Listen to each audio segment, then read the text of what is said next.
Ya está abierta.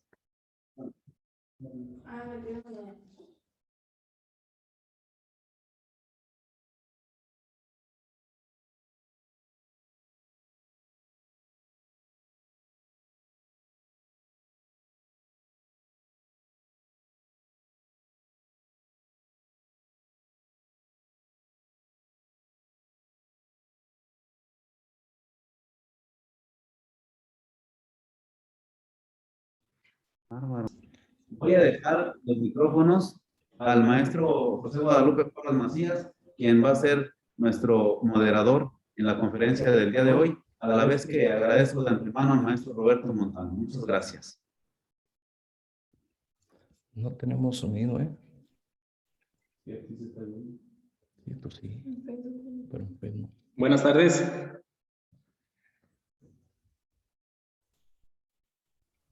Buenas tardes. Sí.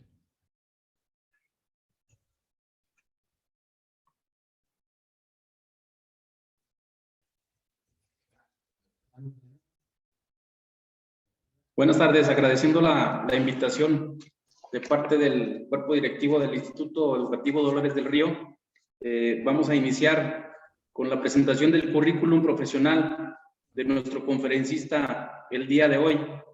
Su nombre, el maestro Roberto Montano Ramírez, nacido en la ciudad de Durango, Durango, con una formación profesional de licenciado en Psicología de 1998 al 2002, en 2008 maestría en Psicología Clínica y Psicoterapia, en el 2011 maestría en Gestión Educativa y en el 2015 una maestría en Sexualidad Clínica. Por lo amplio del currículum, nos permitimos hacer un pequeño resumen. Nuestro invitado el día de hoy es conferencista en congresos estatales y nacionales con temática especializada en psicología y orientación educativa. Ha sido participante en talleres, cursos, taller y encuentros con temas como tutoría, orientación y docencia. Ha sido jurado evaluador también en el concurso de la Feria de las Ciencias. Ha sido expositor de temas como drogas y adolescencia. Ha sido docente en la Universidad Santander en las carreras de Psicología y Criminalística. Ha sido ponente en diplomados y desarrollador de proyectos tales como Para Vivir Sin Droga y Rehabilitación y Reinserción Social. También ha sido facilitador e instructor de cursos sobre valores. Ha sido tallerista, panelista y moderador de encuentros sobre orientación educativa. Actualmente nuestro invitado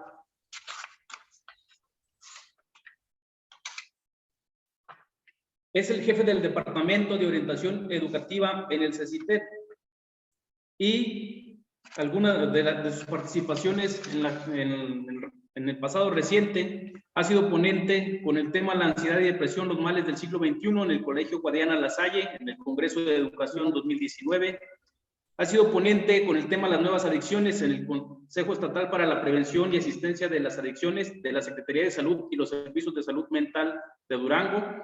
Ha sido panelista con el tema Sexualidad en las redes sociales del Instituto Municipal de Salud Mental. Conferencista con los retos y adversidades de los estudiantes en el Tecnológico Nacional de México en Sombrerete, Zacatecas. Ha sido ponente en las cuartas jornadas de capacitación en psiquiatría y actualmente es el presidente del Colegio Mexicano de Profesionales de la Psicología, capítulo Durango.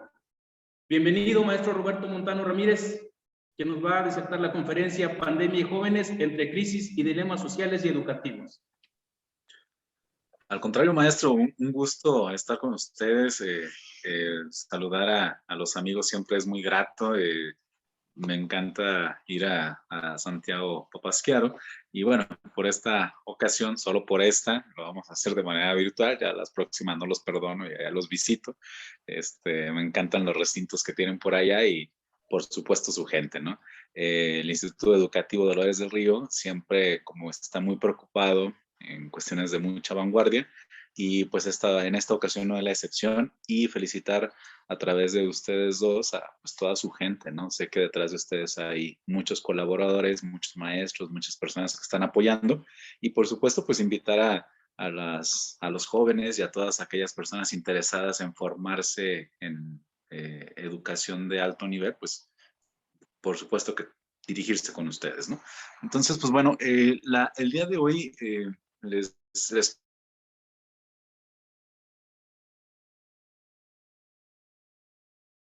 porque pues la educación no se detiene, nunca se va a detener, siempre vamos a estar moviéndonos, pero particularmente de marzo del 2020 a hoy, hemos tenido muchos movimientos sociales que han impactado en las escuelas y que estos han surgido de crisis individuales. Y bueno, un poquito de esto les hablaré en esta charla y bueno, espero que sean de su agrado y estaré muy atento a si hay alguna pregunta o comentarios para tratar de compartir y disertar un poquito al respecto, ¿no? Entonces, Edgar, pues sin más preámbulo y si me lo permites, proyectamos por ahí algunas de las ideas que quiero compartirles y pues damos inicio formal a Adelante, esto. Roberto. Nada más voy a hacer una aclaración, si me permites, rapidísimo, Roberto. Estamos teniendo Sí, claro. problemas con el internet, pero Sí. vamos a grabar la conferencia para compartirla enseguidita, ¿no? Tenemos aquí invitados en la sala, los invitamos a nuestros estudiantes por las fallas del internet, pero estamos transmitiendo de cualquier manera y grabando a la vez para compartirla posteriormente. Sale, Roberto, muchas gracias. Perfecto. Sí, bueno, pues las ventajas de estas, pues, virtualidades, ¿no? Ok. Entonces, Edgar, me dices, no alcanzo a ver si ya se proyectó. Todavía no te vemos, Roberto.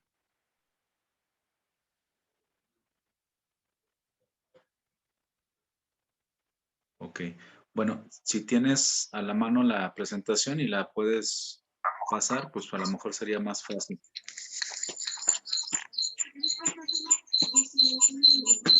Sí, claro que sí, Roberto. Ahí me conecto con la presentación.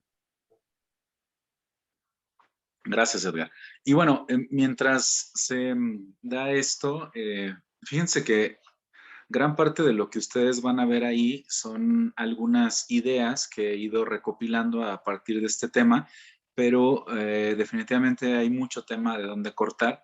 Y por comentarles algo, justo en marzo del 2020, cuando empiezan a hacerse como oficiales a nivel mundial algunas medidas restrictivas de convivencia, ya muchas organizaciones empezaban a visualizar el impacto que iba a tener, no nada más en la salud, en la economía y en la política sanitaria, sino también en las cuestiones de educación, en las cuestiones sociales y que pues básicamente es de donde voy a partir para comentarles un poco de lo que hemos estado viviendo como a nivel institucional, a nivel colectivo y finalmente a nivel individual.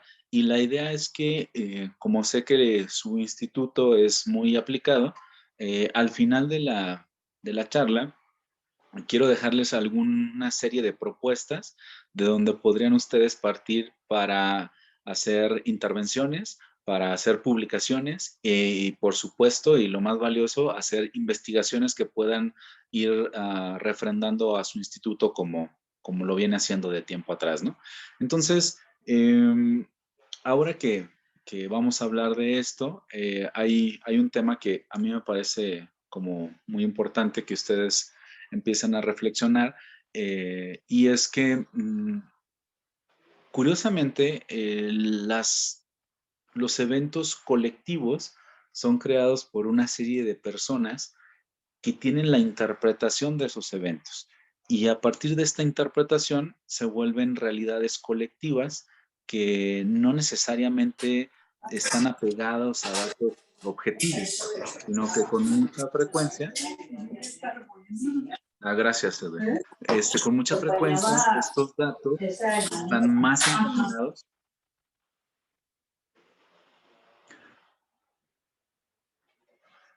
Gracias. Están más encaminados a lo que un grupo de personas experimenta, pero que un colectivo de personas expresa.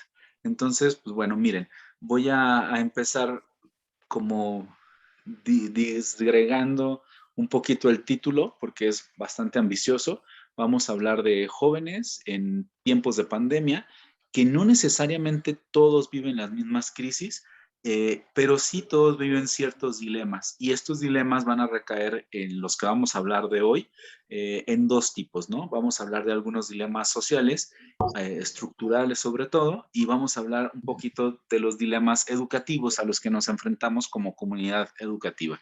Como comunidad educativa me refiero desde los directores, eh, pasando por estudiantes, docentes y padres de familia, ¿sale? Entonces, si me permiten darle la siguiente. Bueno, esas fotos están como muy representativas de lo que aquí vamos a plasmar, porque si bien es cierto que hay algunas situaciones, no todas las viven igual, y eso es importante diferenciarlo, ¿ok? Mira, ¿qué pasa? Sí, está bien, si quieres adelantarle está perfecto. ¿Qué pasa? Esto lo voy a pasar súper rápido, porque ya ustedes lo manejan muy bien, pero ¿qué pasa con un adolescente? En el adolescente hay varios cambios, que... ¿Darle la siguiente? Ajá, gracias. Y estos cambios van en diferentes áreas.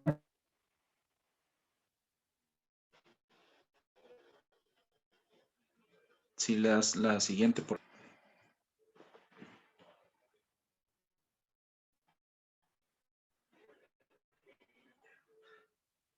Gracias. Una de las categorías o de las características fundamentales de los adolescentes es que hay cambios a nivel cognitivo, en la forma en que estructuran sus pensamientos, a nivel emocional, a nivel social y a nivel cultural. De los cognitivos, su proceso de pensamiento cambia y por eso es muy importante que en todos los procesos de divulgación e información nosotros tengamos bien claro hacia quién nos vamos a dirigir, porque en el caso de los muchachos, el tema del pensamiento abstracto, la lógica, la anticipación, la planeación, la reflexión, la deducción, entre otros, va a estar presente en esta época. Y entonces se vuelven como con una actitud bien interesante hacia la sociedad, que muchas veces se vuelve desafiante. Y ahorita comentaré un poco más de eso. En cuanto a las emociones, pues hay un cúmulo de despertares hormonales, hay una intensidad de emociones bien padre. Cuando un adolescente experimenta una emoción, por ponerlo de alguna manera, lo siente 3 veces más que un adulto. Y entonces de ahí que surgen muchas expresiones que el mundo adultocentrista considera que son exageradas, pero en realidad sí lo están viviendo así los chicos, y esto luego va a repercutir en emociones que se pueden empezar a arraigar y que con el paso del tiempo se convierten en sentimientos. En esta fase es con alguna frecuencia que sean más notorias la inestabilidad emocional, no porque solamente sea exclusiva de los chicos, sino porque la expresión es mucho más amplia en los adolescentes. Hay una adquisición bien interesante de empatía. Cuando muchos adultos piensan que a los adolescentes no les importa el mundo, pues se equivocan. Para muchos de ellos es muy importante, es muy frustrante, son bastante empáticos, y lo que a veces hace que no ellos tengan una actividad más activa o más congruente o más encaminada a ciertos movimientos sociales, pues es justamente que generan incertidumbres y muchas inseguridades alrededor de esta construcción. A nivel social, se está generando una identidad propia, hay experiencias que son en cada vez más particulares y más personales. Hay ciertos grupos que se vuelven como una especie de tribu, donde ya sabes, hacen como pactos importantes de cómo desenvolverse, qué pensar, cómo actuar, incluso qué sentir. Y hay un fuerte deseo de independencia, comportamientos muy desafiantes que con alguna frecuencia los adultos dicen que son rebeldes sin causa, pues están equivocados. Muchas de las rebeldías de los adolescentes, y lo hemos visto históricamente, por ejemplo, ustedes tienen ejemplos extraordinarios como los revueltas, no porque sean revoltosos, bueno, sí un poco, pero porque ellos iban en contra de muchas cosas porque querían un mundo diferente, ¿no? Entonces, en el caso de los adolescentes, quieren un mundo diferente y ese mundo es un mundo personal, lo están construyendo. En el tema de la pandemia, se han cambiado muchos estilos de vida, por supuesto, rutinas, y se ha hecho necesario adaptarse a nuevas situaciones y escenarios de manera continuada. Así que vale la pena convivir con la incertidumbre y el desasosiego desde marzo del 2020. Ajá, por favor.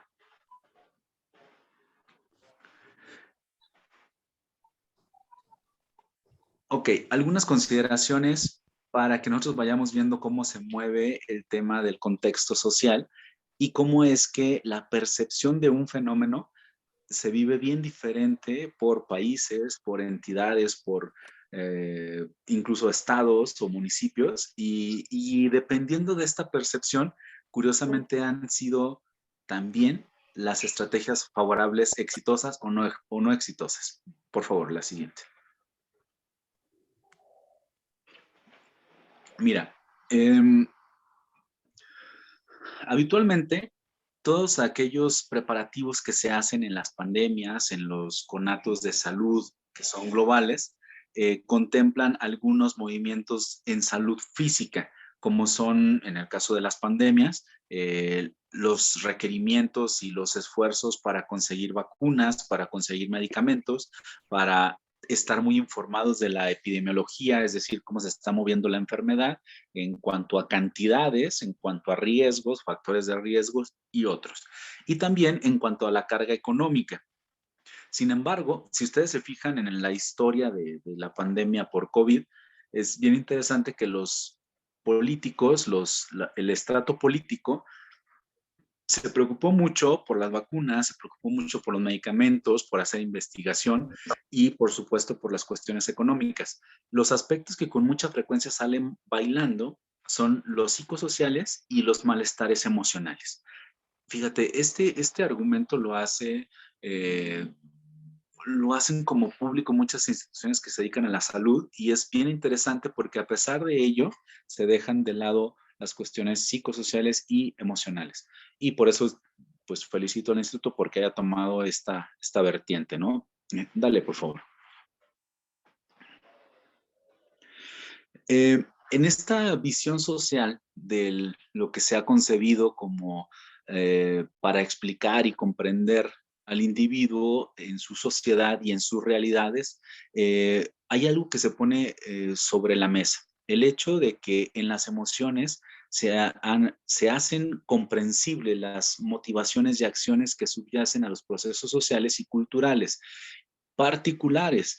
Y ahí es donde creo que ustedes como instituto y como referente de opinión pública, vale la pena que vayan como conceptualizando cómo está viviendo Santiago Papasquiaro y sus alrededores un fenómeno mundial como lo es esta pandemia. Adelante.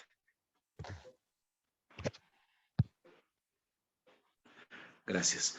El impacto psicosocial puede exceder la capacidad de manejo de la población afectada, y se estima un incremento de trastornos mentales y de malestares emocionales de acuerdo con la magnitud de la epidemia y el grado de vulnerabilidad de la población. Como ustedes van a ir viendo a lo largo de esta charla, se van a dar cuenta que hay ciertos rasgos, ciertas características sociodemográficas que van a ser más proclives a que las enfermedades mentales se hagan presentes. Adelante, por favor.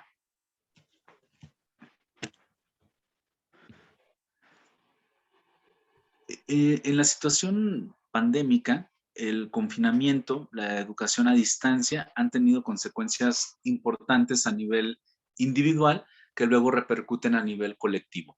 No sé si alguna vez ustedes en sus clases hayan notado como estudiantes algunos cambios en sus docentes, de pronto poco tolerantes, cansados, distraídos, dispersos, y van desde las cuestiones propias de la salud porque hayan enfermado y que se estén afectando sus capacidades cognitivas conceptuales, hasta situaciones emocionales donde están saturados, están fatigados, están agobiados, están en cuadros depresivos muy importantes, y muchas veces no se dice. Y esa es la parte interesante de estos estudios y de estas charlas, porque son foros que luego implicarían decir lo que está pasando, pero no lo que se está nombrando. Entonces, ponerle nombre a lo que vivimos es fundamental. Adelante, por favor.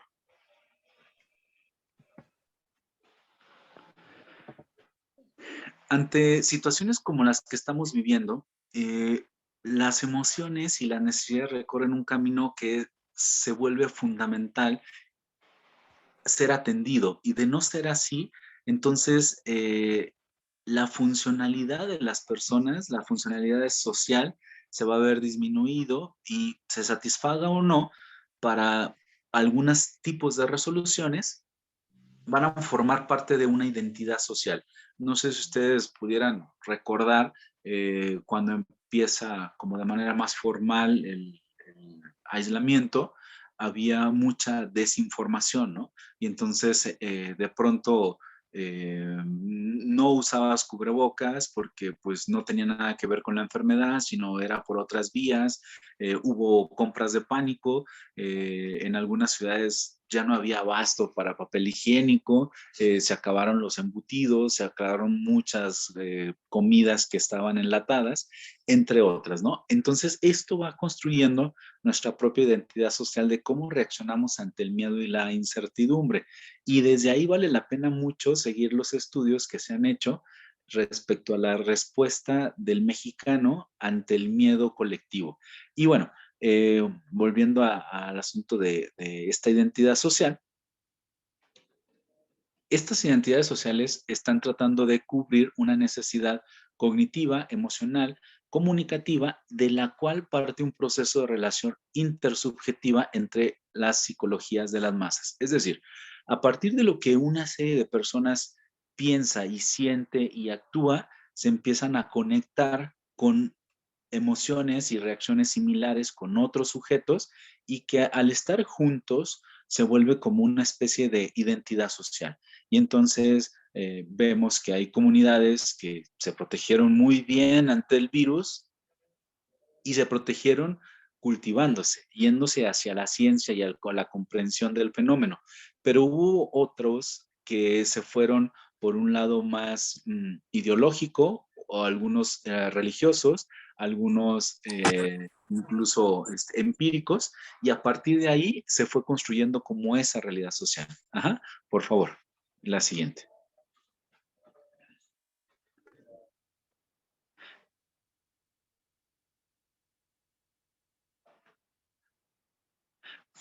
Por eso es que en esta construcción, ajá, adelante, se vuelve un escenario subjetivo. Ahora, la relación entre la preocupación, el pensamiento catastrófico y el malestar emocional, que se vio reflejado en compras innecesarias, entonces lo vivimos en muchos sentidos, y esto hace como la base de anticiparnos a aquellos escenarios que se vuelven completamente caóticos y que pueden tener consecuencias directas en corto y largo plazo. Nosotros vivimos algunas consecuencias a corto plazo, que fueron contagios masivos por hacer omisión de algunos datos, omisión de algunas reglas de cuidado comunitario. Y por otro lado, hoy estamos viendo las consecuencias a largo plazo. Adelante, por favor.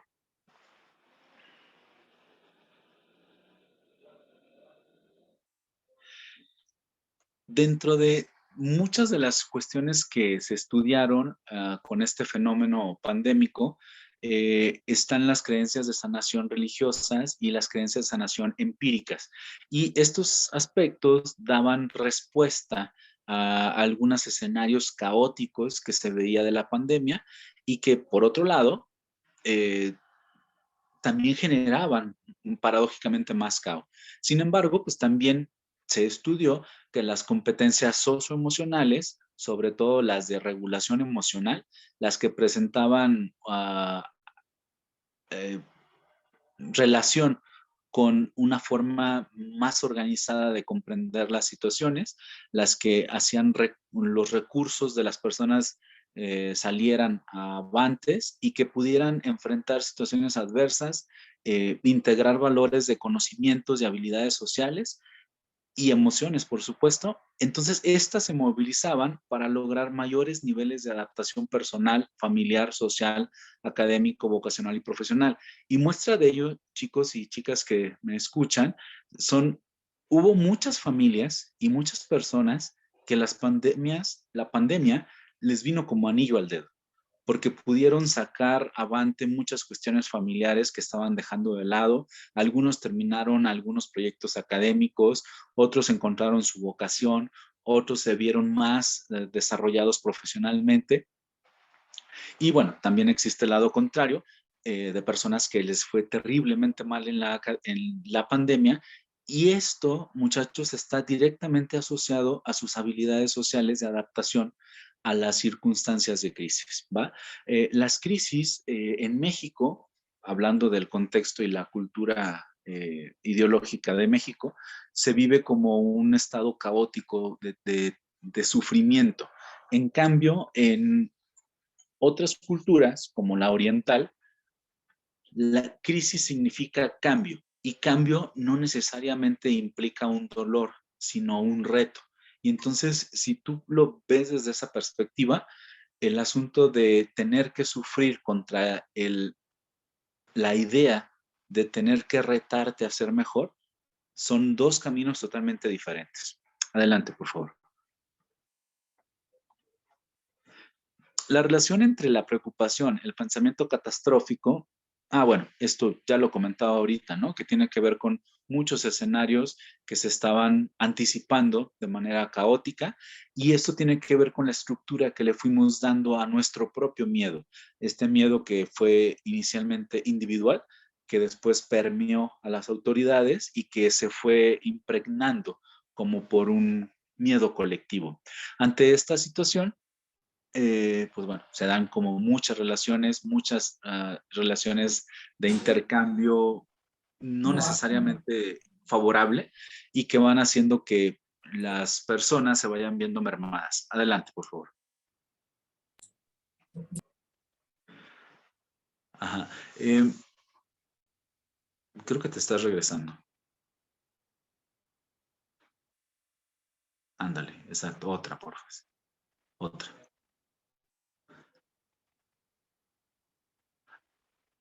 Ahí, bueno, ahora, después de esto que venimos platicando, es imprescindible que nuestros modelos educativos sean democráticos y estén basados en las siguientes características, para que de aquí en adelante empiecen a ver cómo por dónde la pueden direccionar a donde ustedes están viviendo, ¿no?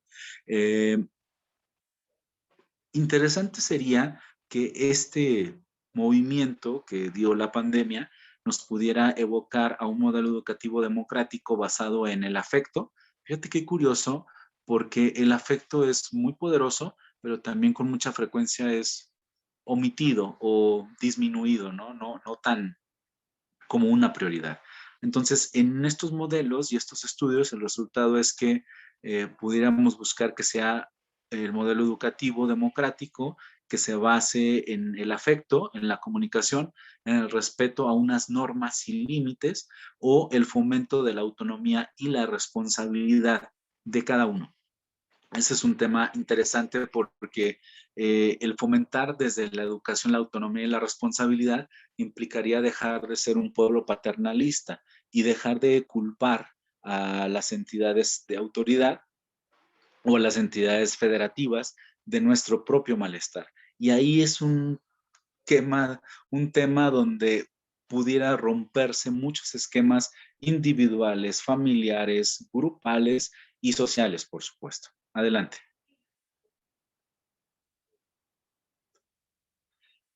Y bueno, aquí les voy a dar unos datos que seguramente me voy a ir un poco rápido, de consideraciones socioeducativas, que tiene que ver con las implicaciones que esto se fue denotando a lo largo de estos años de pandemia, ¿no? Ya parecen muchísimos. 86% de las familias observaron cambios en el estado emocional y en el comportamiento de sus hijos. Los más habituales eran problemas de comportamiento, ansiedad, dificultades para dormir, discusiones frecuentes, quejas físicas y preocupaciones por familiares. Esto es lo que de alguna manera se veía en las entidades educativas, ¿no? Emociones ambivalentes como problemas de comportamiento, ansiedad, dificultades para dormir, discusiones, quejas y preocupaciones por familiares, eso ya lo había dicho. Además de otros sentimientos de lucha contra el virus, por ejemplo, la tristeza por no poder ver a las personas más cercanas como amigos, familiares, el enfado y la frustración por exceso de tareas escolares, además de nerviosismo o aburrimiento. Ese fue un tema importante porque en los ajustes de los modelos educativos luego se dio una sobresaturación de actividades y luego se pasó a una condescendiente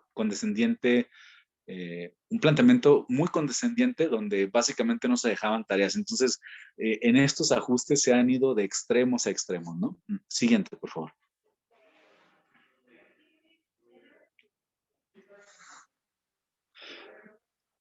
En cuanto al el impacto psicológico, casi el 70% de los padres y madres de un estudio que estuvimos realizando informaban que sus hijos presentaban reacciones emocionales negativas. El 31% de estos eran problemas de sueño, el 24% eran problemas de conducta y los síntomas más frecuentes eran ansiedad y depresión. Recordando un poquito la estructura de la ansiedad tiene como característica el asunto de estar frecuentemente e incansablemente preocupado por cosas que aún no suceden. Y entonces luego hubo familias y sociedades que se volvieron muy ansiógenas porque la preocupación era muy latente, pero aparte se daban agregados de lo que estaba sucediendo. Hubo obviamente depresión y en esta depresión tendríamos que aclarar que para que estos cuadros se incrementaran en porcentaje, hay muchos duelos no resueltos o mal resueltos que siguen estando de manera latente ahí detrás de las personas. Entonces tú ves a un sujeto tristón, pero detrás de esa tristeza constante hay muchos episodios de duelo no resueltos, no afrontados, no acompañados y no nada más duelos por seres queridos, por la pérdida de seres queridos, sino por la pérdida de relaciones interpersonales, por las pérdidas de trabajo, por la pérdida de algún estatus, por pérdidas de propiedades, entre otros. Hay importantes alteraciones de sueño, esta la sigue habiendo en la actualidad. Vemos un importante movimiento de chicos conectados en redes sociales en la madrugada y una disminución importante de gente conectada en las horas productivas de día, ¿no? Y esto también es un tema como que se fue incrementando de manera exponencial, las hipocondriasis, ¿no? Todas aquellas personas que estaban preocupadas por enfermarse y con toda esta serie de información de factores de riesgo, fueron incrementándose de manera impresionante. Habría que hacer un estudio y me parecería sumamente interesante saber cuántas personas empeoraron sus condiciones de salud a partir del miedo de estar enfermos, no necesariamente por estar enfermos.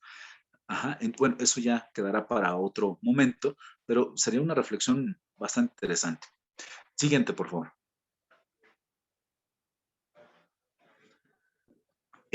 De las manifestaciones psicológicas más importantes que fueron negativas y que se dieron con mayor frecuencia, mencioné ya algunas, pero estas son a términos generales: depresión, estrés, que dicho sea de paso, el estrés patológico se llama diestrés. Entonces las condiciones se convirtieron en diestresantes. Apáticas, bueno, hubo mucha apatía, irresponsabilidad, insomnio, trastorno de estrés postraumático, porque en muchas ocasiones la pandemia y la enfermedad por COVID se vivió como un evento traumático, donde se veía a las personas enfermarse, deteriorarse rápidamente y en muchos casos morir de manera súbita. Y eso empezó a generar mucho estrés postraumático.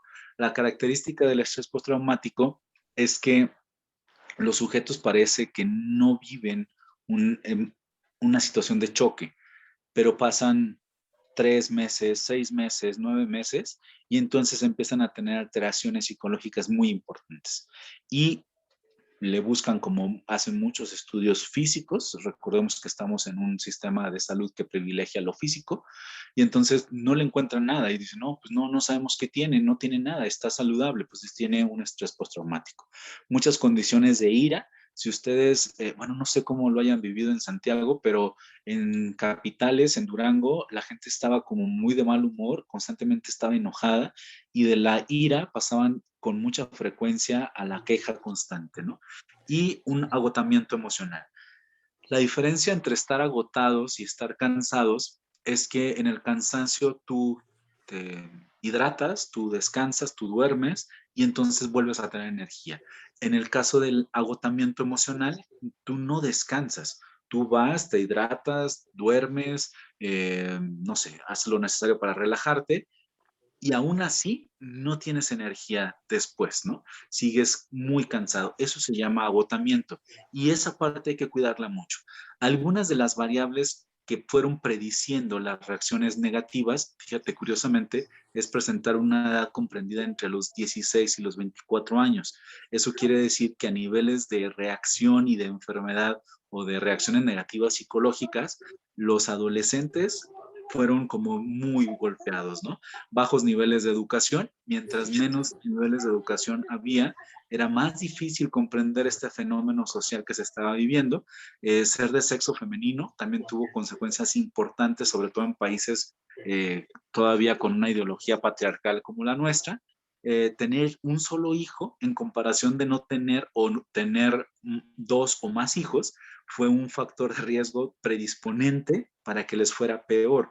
Vivir solo fue otra de las características predictoras de reacciones patológicas y la existencia de antecedentes mentales previos a la pandemia. Estas condiciones detonaron todas estas reacciones psicológicas. Adelante, por favor. La enseñanza a través de formatos digitales fue todo un reto, hablando un poco de las escuelas. La mitad de las encuestados pensaba que la calidad de la enseñanza había bajado y que las plataformas digitales daban un aprendizaje de regular a deficiente. Sin embargo, fue bien interesante porque la otra mitad de esta pequeña encuesta mencionaba que se había mantenido la calidad y en algunos casos inferior a la mitad decían que incluso habían aprovechado más el aprendizaje a través de la virtualidad porque se habían hecho autónomos, ¿no? Y en esta autonomía ellos podían aprender a su propio ritmo.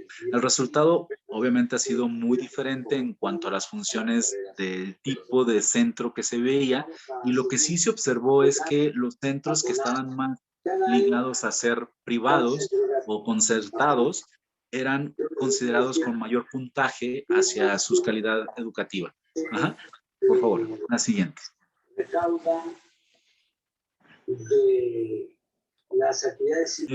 Los estudiantes y las familias con niveles económicos más bajos han percibido mayores dificultades emocionales y de aprendizaje.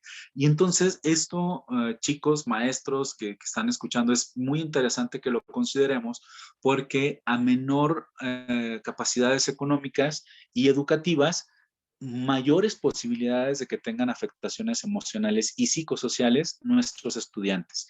Y en ese sentido, sería muy relevante que ustedes hicieran una pequeña pausa para hacer adecuaciones curriculares, como antes se llamaba, y que ustedes vayan atendiendo todas estas necesidades particulares de los chicos que están transitando por esta nueva adaptación.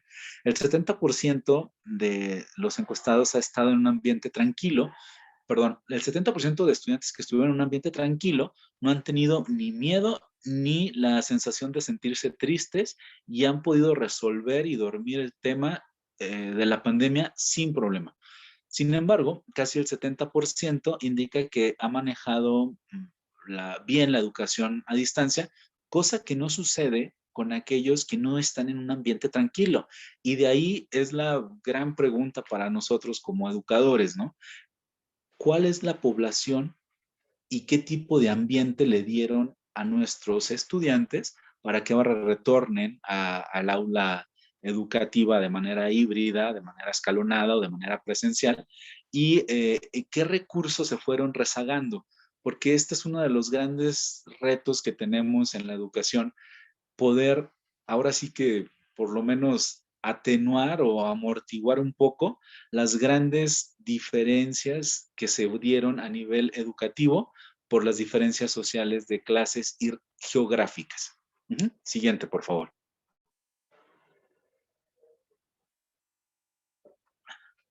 Bueno, estas son algunas consideraciones respecto a los factores de riesgo y de protección. Ya mencioné algunas.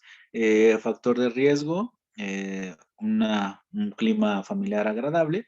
Si quieres, darle a la siguiente, porque es básicamente lo que acabo de compartir ahorita, por favor. Gracias. Estrategias de intervención. En este sentido, voy a ir cerrando el tema para que si tienen algunas preguntas con toda confianza las hagan. Ya voy a ir concluyendo. Entonces, como entidades educativas, valdría mucho la pena generar ciertas estrategias de contención o de apoyo de un equipo que pudiera ser entre pares, que pudiera ser por los docentes, que pudiera ser incluso por algún especialista externo. Y estas estrategias estarían encaminadas a contenidos, a una contención emocional, a manejos de ansiedad, que son como la gran generalidad que estamos viviendo, reestructuración cognitiva, que esto no es otra cosa que aprender a interpretar de manera distinta los acontecimientos que vivimos, desarrollar habilidades personales y emocionales, que esto incluso la UNICEF lo marca pues desde 2020, a finales del 2020, ya lo tiene estipulado como para otorgar una mejor calidad educativa a los niños, niñas y adolescentes, y lo maneja como habilidades socioemocionales. Estas habilidades socioemocionales son derivadas de la inteligencia emocional, particularmente de la inteligencia social. Entonces, fomentar mucho las inteligencias sociales ayudará mucho a la adaptación actual. Y la ventilación emocional. ¿Qué significa la ventilación emocional? Suena así como difundir el chisme, ¿verdad? Pero no. La ventilación emocional es como que las personas puedan nombrar, categorizar, externar y compartir emociones que en algún momento se quedaron encapsuladas. Ajá. Siguiente, por favor.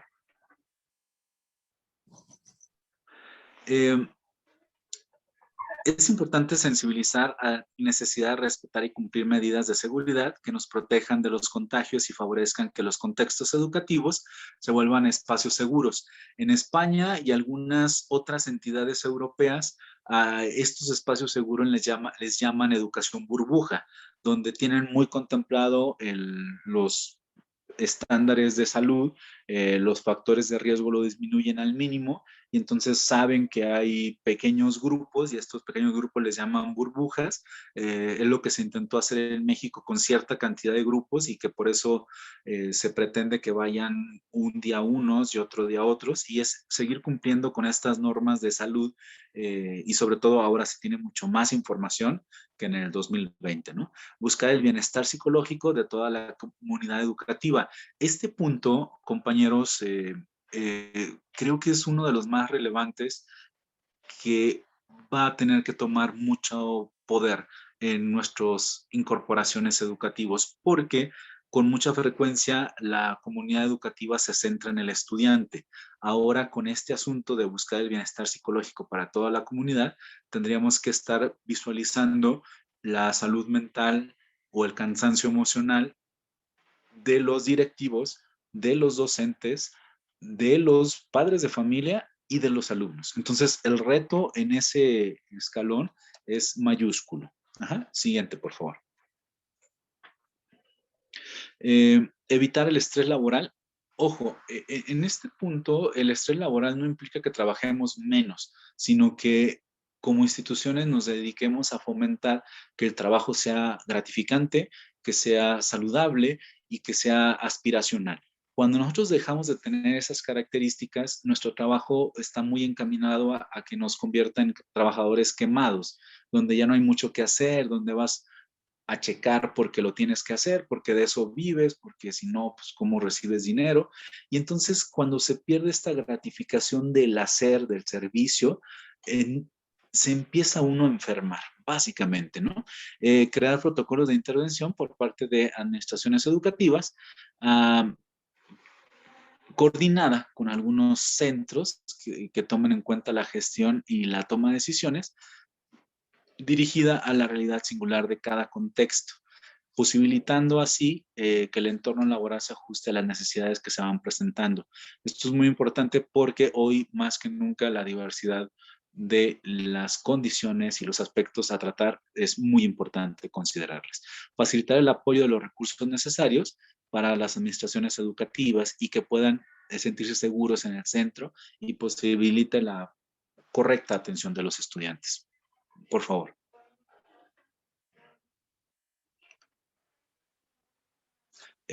Priorizar objetivos y contenidos en cuanto al el currículo escolar. Es fundamental es que los contenidos y criterios de evaluación que deban ser abordados también contemplen algún periodo excepcional, ¿no? Y que puedan ser bastante ajustables a el proceso de adquisición de aprendizajes de los estudiantes. Establecer mecanismos claros de evaluación, de promoción y graduación de los estudiantes, elaborar un plan de recuperación en cuanto finalice el periodo de excepcionalidad, es decir, salvaguardar siempre la integridad de los chicos, pero sin que se sientan excluidos, que es un tema también interesante porque otro de los fenómenos que hemos visto es que se ha vuelto como una especie de debacle entre los contagiados, no contagiados, los sospechosos y los no sospechosos. Y este ha dado un cierto grado de marginalidad. Y por eso no tomarlo en cuenta sería como un error importante. Proporcionar apoyo emocional al profesorado, lo repito, con mucha frecuencia se insiste mucho en los estudiantes, más se deja de lado al docente, y el docente también necesita un apoyo importante, ¿no? Evitar la sobreexposición de información referidas a la pandemia. Esto espero que ya con el paso de los meses lo hayamos sabido resolver, porque los picos de la pandemia justamente fueron por interpretaciones o difusiones informativas muy erráticas. Y es importante que nosotros vayamos conociendo informaciones confiables que nos den la certidumbre de cómo cuidarnos, pero no de una sobreexposición. Hay muchas señoras, hay muchos señores que se la pasan horas y horas escuchando la cantidad de muertos, infectados, enfermos por el COVID, ¿no? Establecer canales de comunicación entre los profesores y es normal que se sientan preocupados. Y por tanto es importante que compartan emociones en los compañeros y compañeras, además de una serie de circunstancias ajenas a las condiciones de su trabajo al que se está enfrentando en la mejora posible. En este punto, si en algún momento ustedes como instituto tienen como el espacio de catarsis, de hablar o pequeños foros para hablar sobre experiencias, valdría mucho la pena que se fomentaran este tipo de recursos. Adelante. Favorecer la motivación de los profesores, ofrecer reconocimiento profesional y apoyo afectivo para que se sientan reconocidos y valorados los maestros, favorecer la empatía y el refuerzo hacia su rol como profesionales. Eso es bien interesante porque ellos han tenido que hacer muchos ajustes que quizá tomarían muchos años en lograrse a nivel colectivo y que ahora se han tenido que hacer en meses, ¿no?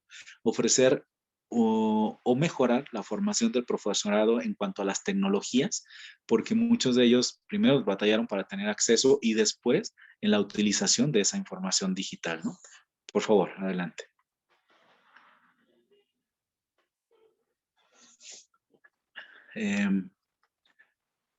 Hacia los estudiantes, lo que se podría hacer para seguir atendiendo las crisis pospandémicas es favorecer su adaptación a las nuevas circunstancias escolares, procurar un bienestar emocional, que este bienestar emocional incluye aspectos como la autoestima, como la confianza, como la resolución, como la ecuanimidad y la capacidad de externamiento afectivo. Atender las necesidades educativas, que esto me parece que desde antes ya se venía a venir, porque se estaban estructurando modelos de repetición pedagógica y con este movimiento cultural lo que se hizo fue comprender nuevos modelos de aprendizaje y ahí es donde nosotros tenemos que también entender perfectamente las necesidades educativas a las que nos vamos a enfrentar con nuestros chicos. Adelante.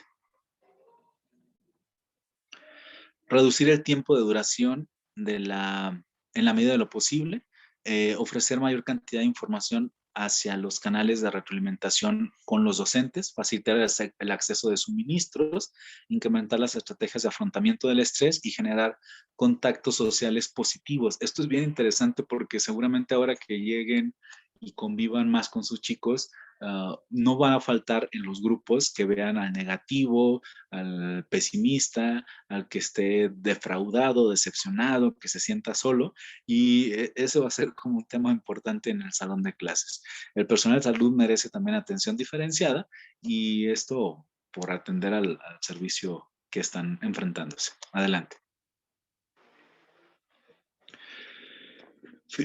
Uno de los últimos puntos y con el que ya estoy a punto de cerrar es que a resumen y como estrategias o objetivos mayúsculos, la comunidad educativa estaría como direccionada a desarrollar capacidades resilientes, a generar un tema de optimismo. Ojo, no un optimismo como la vida es rosa, sino como un optimismo de tener la capacidad cognitiva de generar distintas respuestas a un mismo problema. Eso contémplenlo como optimismo, no como el negarse de las realidades y decir que las cosas siempre son bonitas. Eso es como una falacia que hoy se vende mucho, sin embargo deja de ser positivo, ¿no? Bienestar, aprender a estar bien, ¿no? A quererse, a cuidarse, a estar solo bien, un bienestar psicológico, a tener una personalidad más resistente, que a pesar de todo lo que hemos tenido que vivir en estos meses, se ha demostrado que salimos adelante y que seguimos al pie del cañón, ¿no? Muestra de ello es el instituto que sigue organizando a pesar de las dificultades pospandémicas, eventos para llevar a cabo ustedes información, y la espiritualidad no vista como una religión, sino vista como hábitos que te hagan estar en contacto contigo y con algo que tú consideres importante en tu vida.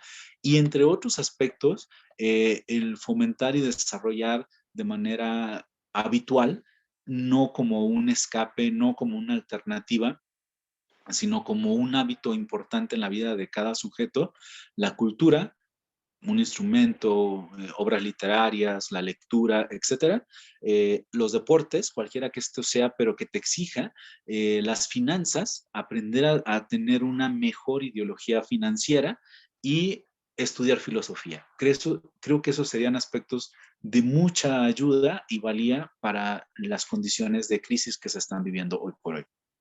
Adelante. Bien, bueno, pues con esto dejo aquí algunas de las reflexiones que había pensado compartir con ustedes y Edgar, compañero Porras, si hay un periodo de preguntas-respuestas, pues con todo gusto, a la orden.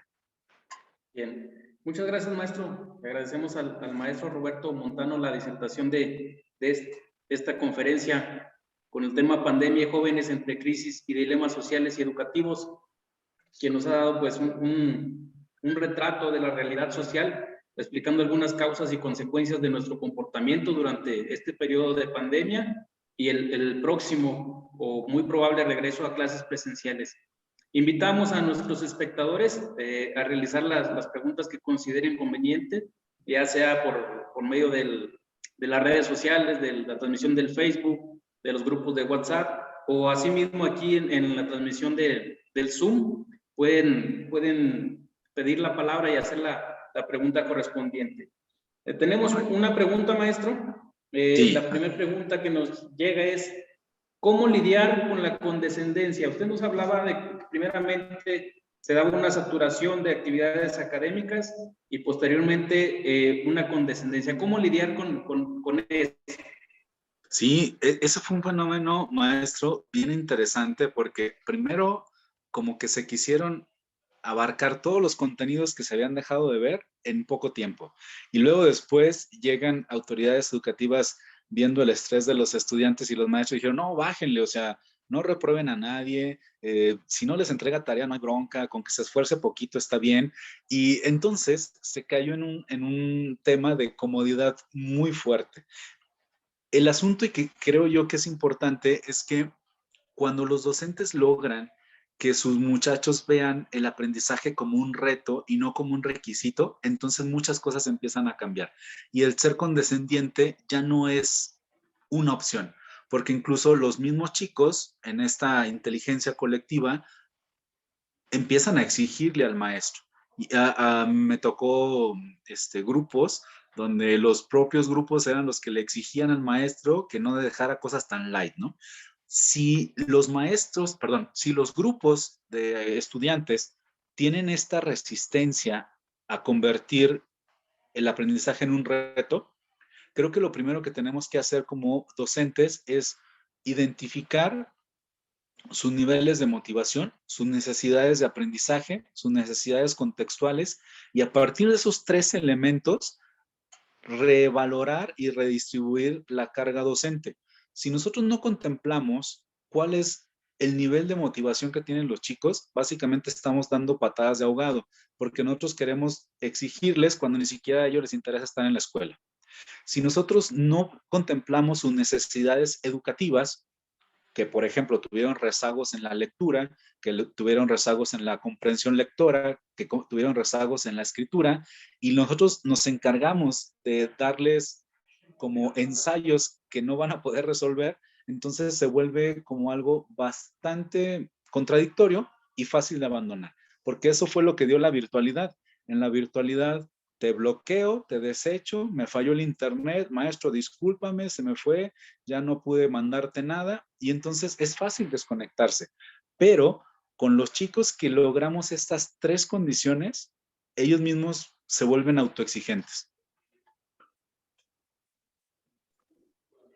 Muy bien, gracias, maestro. Otra de las preguntas es referente a los duelos no resueltos o mal resueltos, no afrontados ni acompañados.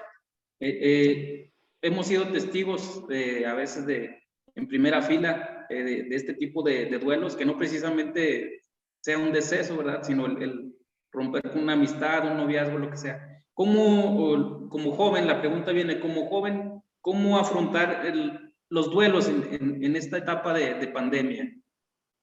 Sí, es una pregunta que es muy buena porque en este periodo de pandemia perdimos muchas personas, perdimos muchas circunstancias, ¿no? Y entonces, mira, en el caso de las personas, hay un tema muy importante en la pandemia. Nosotros como mexicanos tenemos un proceso cultural de desprendimiento, que es una serie de rituales, ¿no? De ver a nuestros difuntos, de acompañarlos, de llorarles, de abrazarlos, de besarlos para despedirnos. En el caso del duelo por personas en pandemia, muchas de estas cosas no se pudieron lograr. Entonces, se iba tu persona enferma al hospital y no la volvías a ver, ¿no? Y ese es un duelo bien complicado porque esta figura o estos rituales de desprendimiento no se llevaron a cabo. En el caso de que no sean personas lo que perdimos, sino que sea un estatus, que sea un trabajo, que sea dinero, que sea una propiedad, creo que ahí el tema es que nosotros podamos ponerle nombre a esa pérdida y podamos decir qué fue lo que perdimos. Perdimos esfuerzo, perdimos ilusiones, perdimos reconocimiento, con esa pérdida perdimos lo que habíamos logrado, que a lo mejor era que alguien nos quisiera, ¿no? Luego es bien interesante escuchar canciones que dicen, es que yo te di todo y ahora que no estás, me quedé sin nada. Justamente por eso nuestros ancestros decían, en el amor es un pecado dar todo, ¿no? Tienes que saber administrarte muy bien. Entonces, respuesta concreta para este chico, ponle nombre a lo que perdiste y entonces empieza a exteriorizar lo que significó para ti esa pérdida. A partir de ahí, tú puedes empezar a lidiar y aceptar lo que perdiste.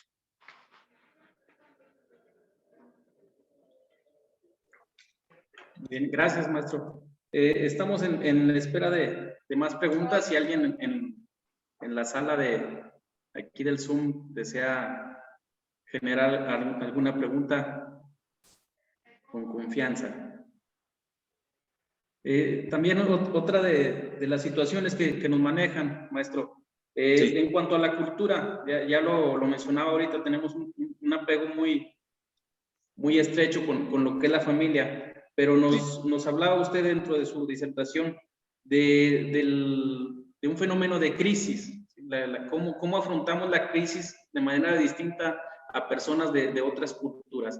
Entonces, no sé, la pregunta, igual, ¿qué consejo le daría a usted a un joven para afrontar esta crisis, esta situación que se está dando? Sí, fíjese, maestro, que Santiago Papasquiaro tiene una cultura muy peculiar, porque para muchos aspectos de retos son como muy entrones, ¿no? Le entran a los retos de manera importante.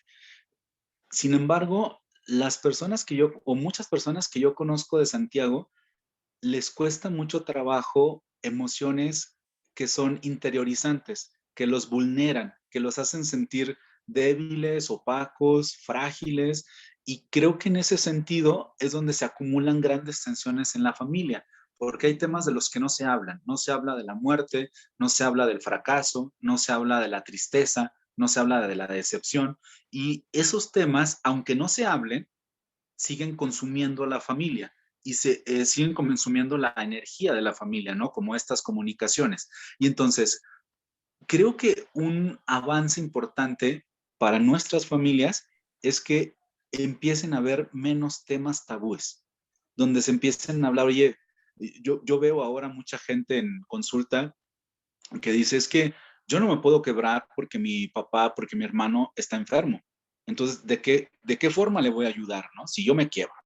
Bueno, le vas a ayudar mucho porque entonces quizá el otro también se pueda quebrar y va a tener una preocupación menos. Tener que aparentar que no pasa nada, tener que aparentar que es fuerte, tener que aparentar que está bien. Entonces, en el momento en el que los dos se quebran, es un descanso increíble, ¿eh? Que entonces ya pueden hablar del miedo a morir, del miedo a enfermar, del miedo a perder, del miedo a fracasar, y no tienen que andar cargando con esta idea de superhéroe a toda la familia, a todas las personas y a todos los pensamientos que les depositamos a los otros.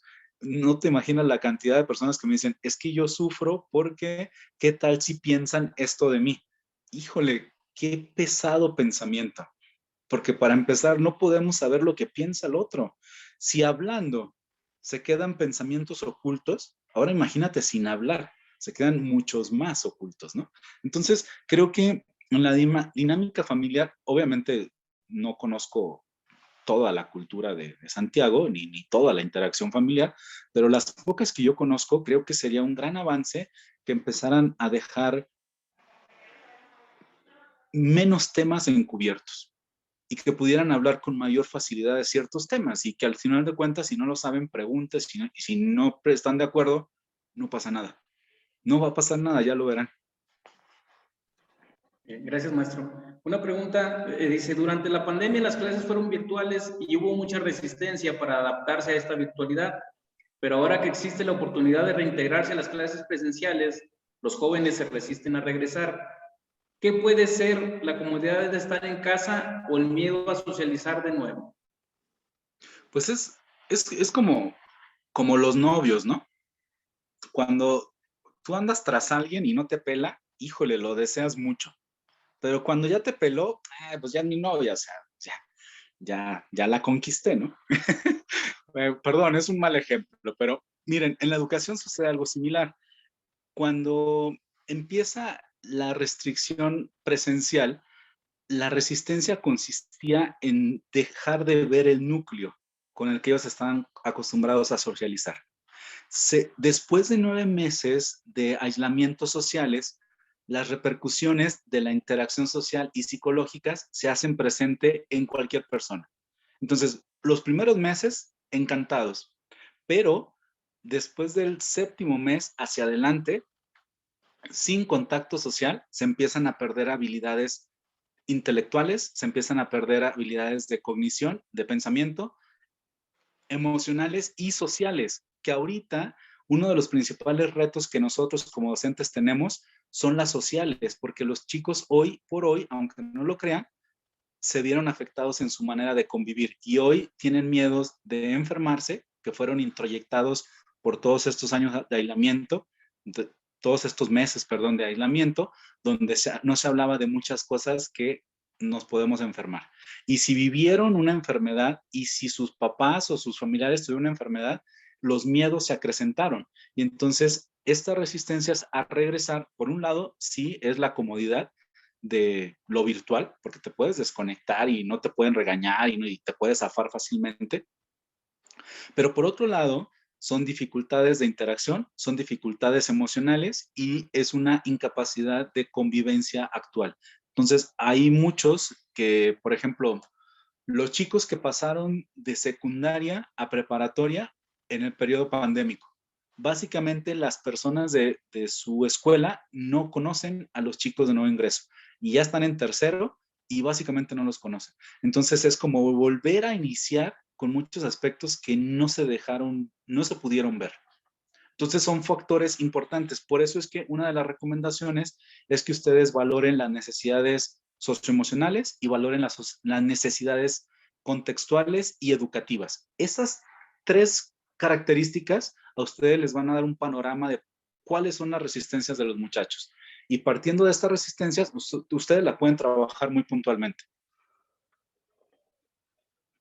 Bien, gracias. Considero yo que eso le daría respuesta a otra de las preguntas, donde nos preguntan ¿por qué quedó hoy en los jóvenes el no socializar más? Ahí sí. Se responde. Exactamente. Hoy los chicos, yo veía ahora hace poco algunas reuniones de adolescentes de secundaria y de preparatoria y era increíble porque estaban en el mismo lugar, físicamente hablando, con ciertos protocolos de seguridad y estaban platicando, maestro, por el celular y estaban platicando a través de un videojuego.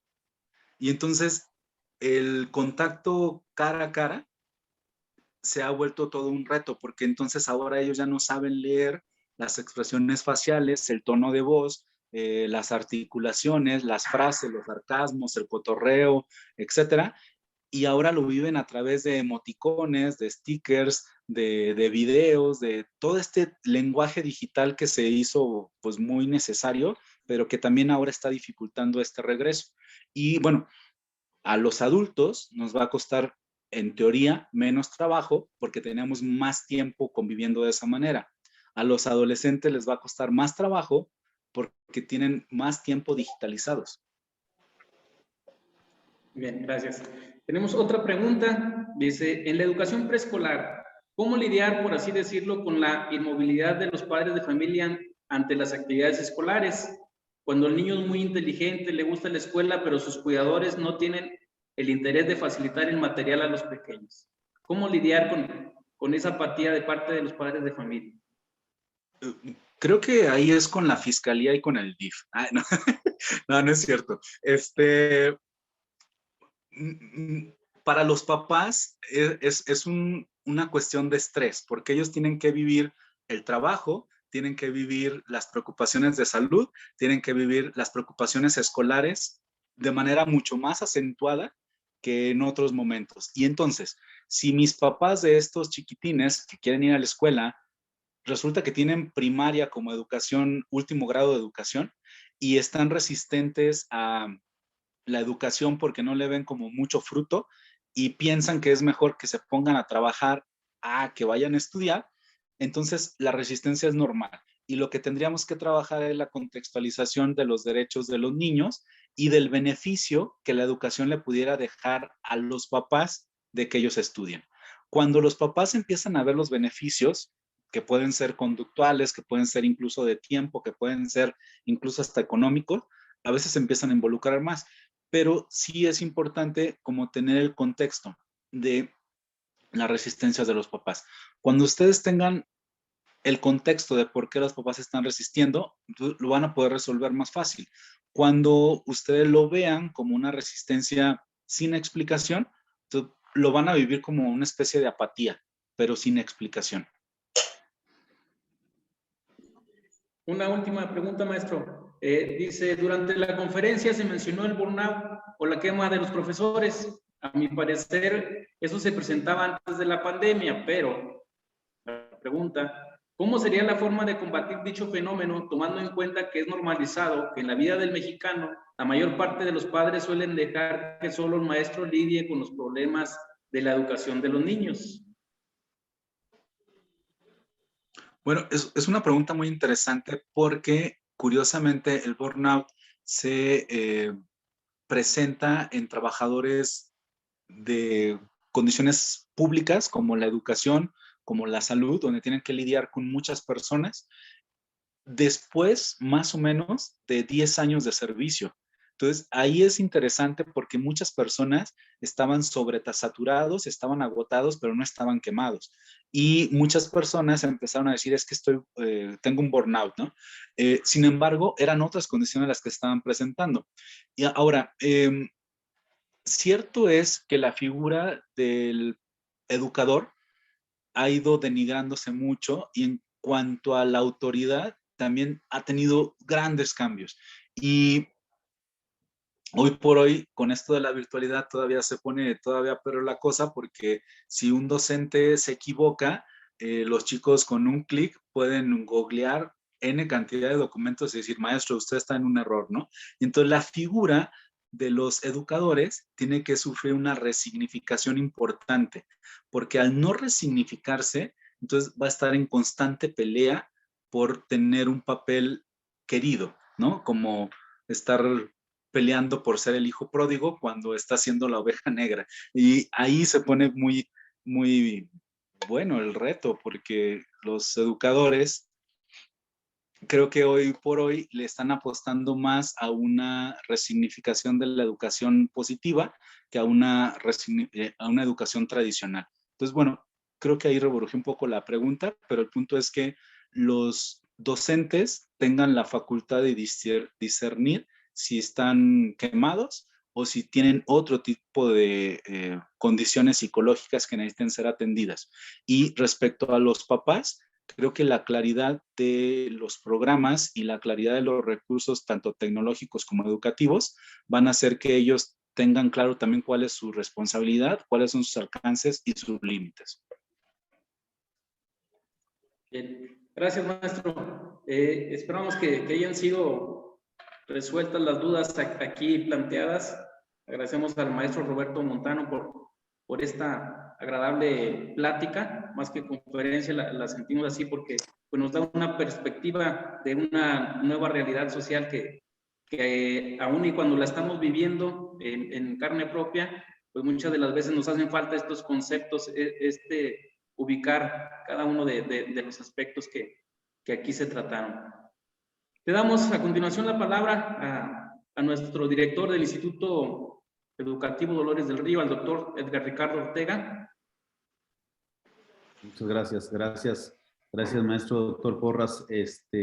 Gracias a todos, primeramente los asistentes, ¿verdad? A pesar de las fallas tecnológicas, yo creo que en Durango no es la excepción, Roberto, estamos en todas partes con este asunto, pero sobre todo, ahorita es una hora pico para el internet en todas partes. Sí. Así es, entonces, pues agradecerles a todos su presencia, su asistencia en Facebook, lo que logramos en vivo. Estamos grabando la reunión, Roberto. Ya no te pedí permiso al inicio, pero te pido permiso para compartírsela a nuestros docentes, a nuestros alumnos, porque fíjate que hay mucha gente interesada en este tema que nos quedó como que ni mandado a hacer, ¿no? Porque fíjate que nosotros somos una de las escuelas que le entramos ya a lo presencial. O sea, lo hicimos voluntario, pero al final de cuentas ya estamos, ¿no?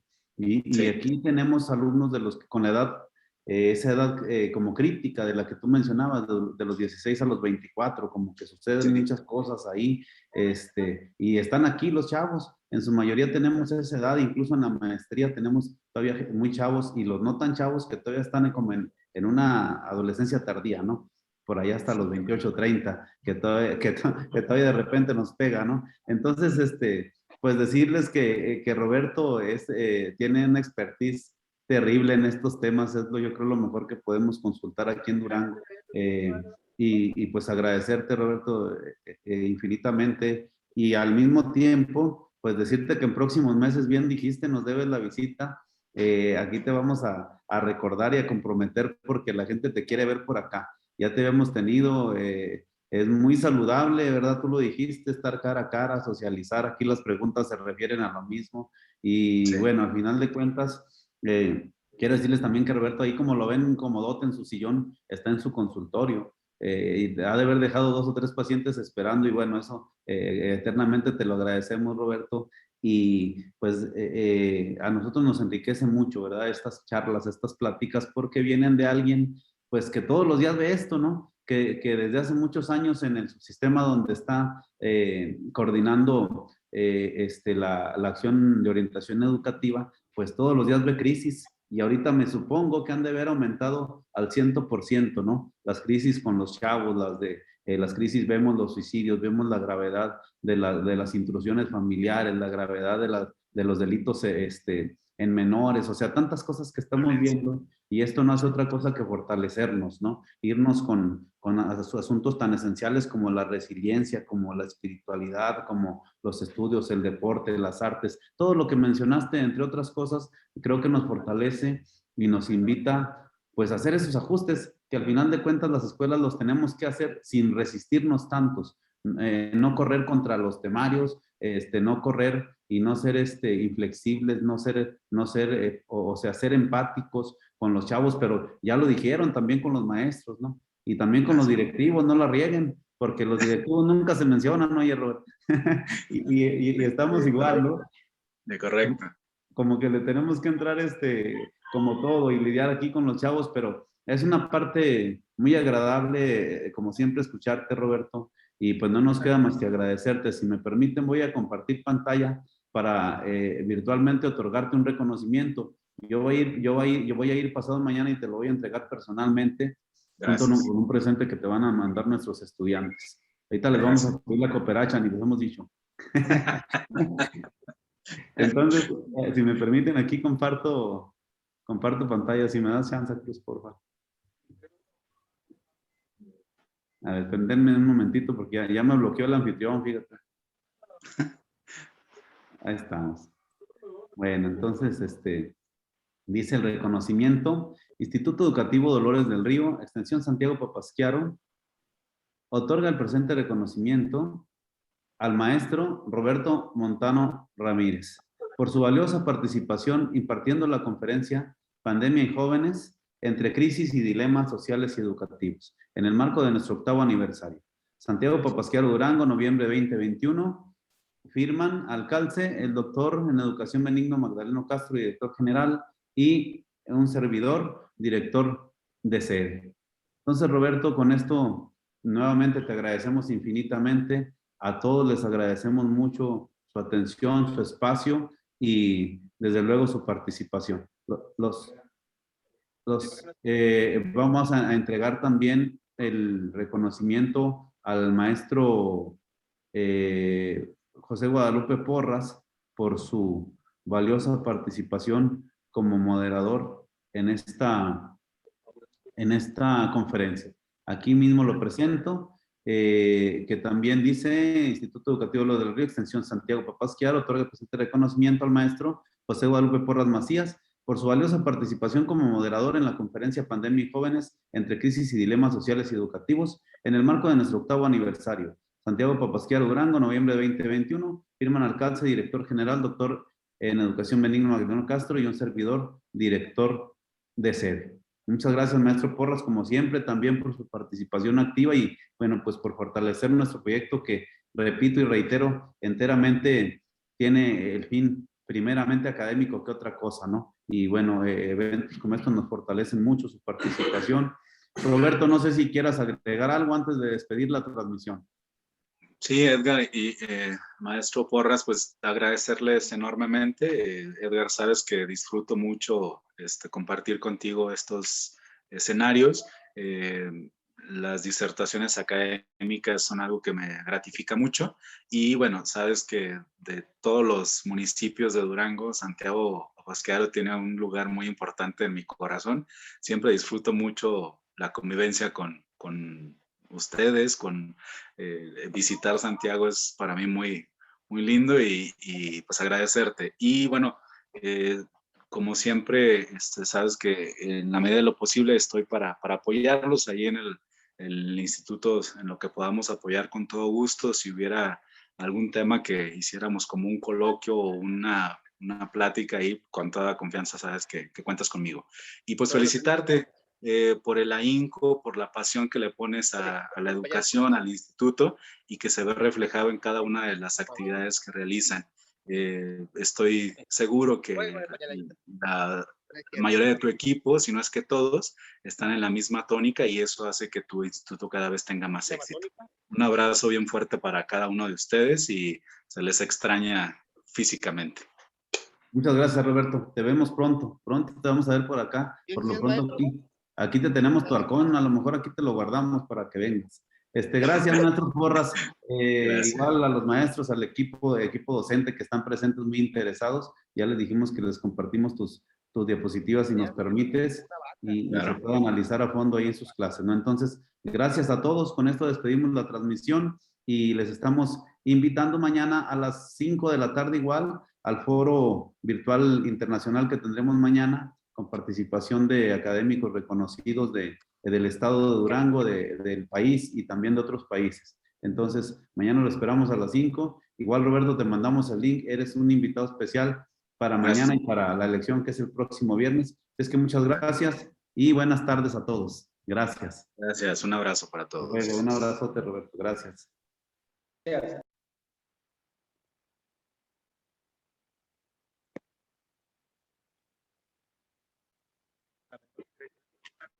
Todavía no